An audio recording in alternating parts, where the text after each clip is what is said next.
वल्लाह सही कह रही हो दीदम। ये जो हयात है यानी लाइफ, बिल्कुल ऐसी नहीं जैसे हम समझते हैं। कहने को हयात असल में मौत है। यार नहीं, ये हयात है ना अपनी, सबको बेवकूफ बना रही है वो। बिल्कुल, हर शख्स यही समझता है कि वो कभी नहीं मरेगा, और ये कितना बड़ा झूठ है ना? यार मैं ये नहीं कह रही, हयात है ना हयात, वो जो ऑफिस में होती है यहाँ पर। हयात असल में कोई दौलतमंद लड़की नहीं, बल्कि एक बिल्कुल गरीब सी लड़की है। मैं उसके घर गई थी, उसकी अम्मी से मिली।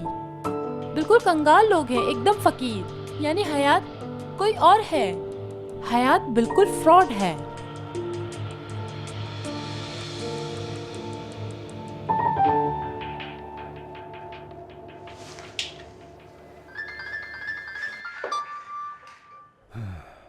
हाँ, असली की कॉल है, कोई नया मसला ना हो। हाँ बड़ी, क्या हाल है? बस बटी, तुम बताओ कहाँ हो, क्या हो रहा है? साथ कौन है? पूछो पूछो। अच्छा ये बताओ तुम्हारे पास कौन है? मेरा मतलब है कि कहीं मुराद तो नहीं है ना? नो माय डियर, मैं तो बिल्कुल अकेला हूँ। तुम क्या फ्रेंड्स के साथ हो? मैं भी बिल्कुल अकेली हूँ, बिल्कुल अकेली।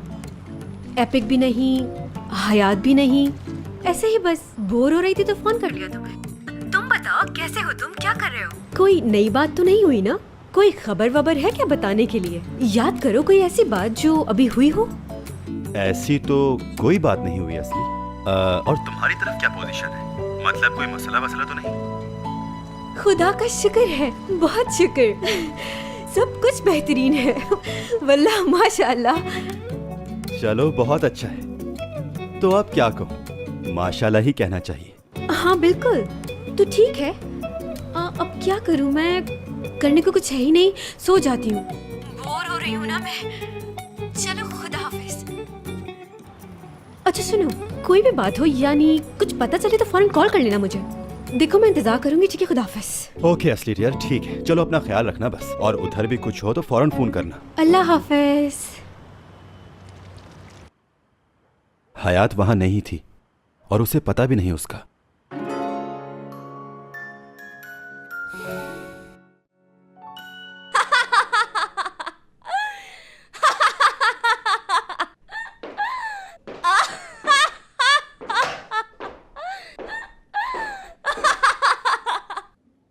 यार जाओ यार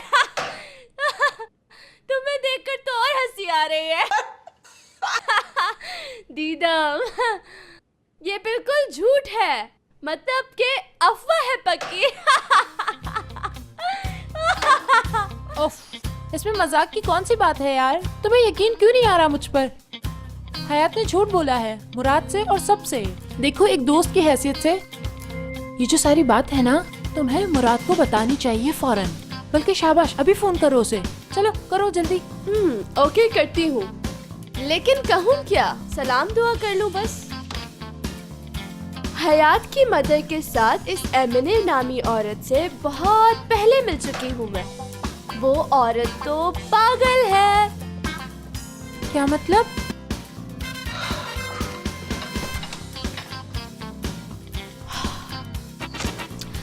अरे वो खुद को हयात की माँ समझती है दीदम। एक बूढ़ी औरत है वो, परसों पहले अपने बच्चों को खो चुकी है और अब हयात को अपनी बेटी कहती है और आते जाते सबको बताती है। यार यार इम्पॉसिबल।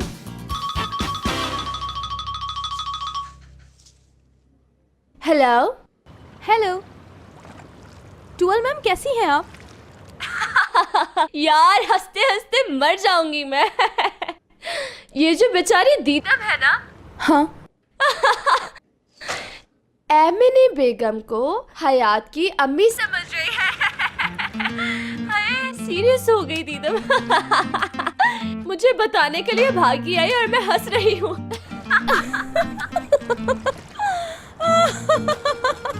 वाह दीदम यार, वाह दीदम यार, बहुत हंसी आ रही है मुझे भी सुन के। यानी दीदम सीरियस हो गई? बताओ यार क्या कहने। वो भी हंस रही है कह के लगा रही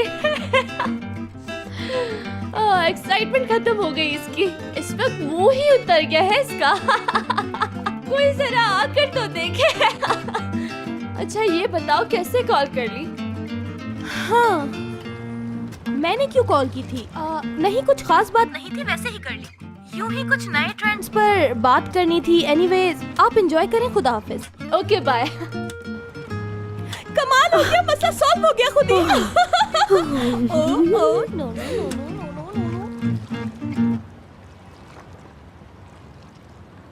अच्छा है, बात करने दो उन्हें। बिल्कुल ठीक।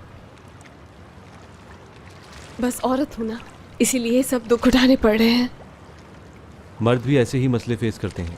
मेरे और तुम्हारे दुख देखा जाए तो एक जैसे हैं। एक जैसे नहीं है।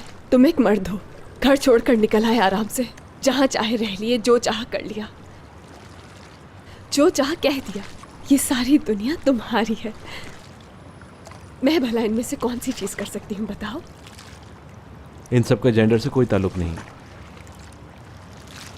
हाँ, तुम तो यूं ही कहोगे। इस्तांबुल आने और यूनिवर्सिटी में पढ़ने के लिए अम्मी और बाबा की कितनी मिन्नतें की हैं मैंने, पता है तुम्हें? सिर्फ पढ़ाई करने की खातिर कितना रोई हूं मैं।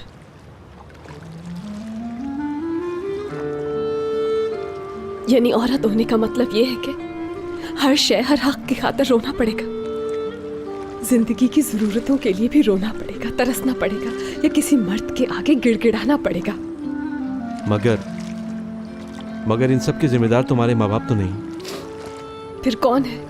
अम्मी भी नहीं, बाबा भी नहीं, तो फिर कौन है?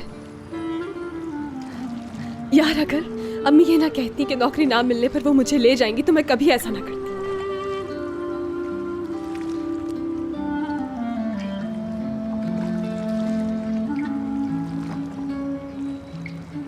चलो ठीक है, शुरू में तुम्हारी फैमिली की वजह से हुआ, मगर बाद में तुम चाहती तो इस गेम से निकल सकती थी। ये तुम अच्छी तरह जानती हो। यार, मैं प्यार के हाथों मजबूर थी। क्या चाहना और चाहे जाना कोई जुर्म है? अम्मी के फोन पर मैं सब छोड़ छाड़ कर निकल आई। मुराद का क्या हाल होगा? मुराद का क्या हाल मतलब? उसके साथ पहले डिनर पर गई थी मैं, और इस सिचुएशन में मुझे फौरन वहां से आना पड़ा, क्योंकि किसी भी बात का मेरे पास जवाब नहीं था कोई। क्या करती? अब शायद मुराद से दोबारा नहीं मिल सकूंगी। यानी सारी उम्र कभी नहीं। ये लव स्टोरी शुरू होते ही खत्म हो गई इब्राहिम।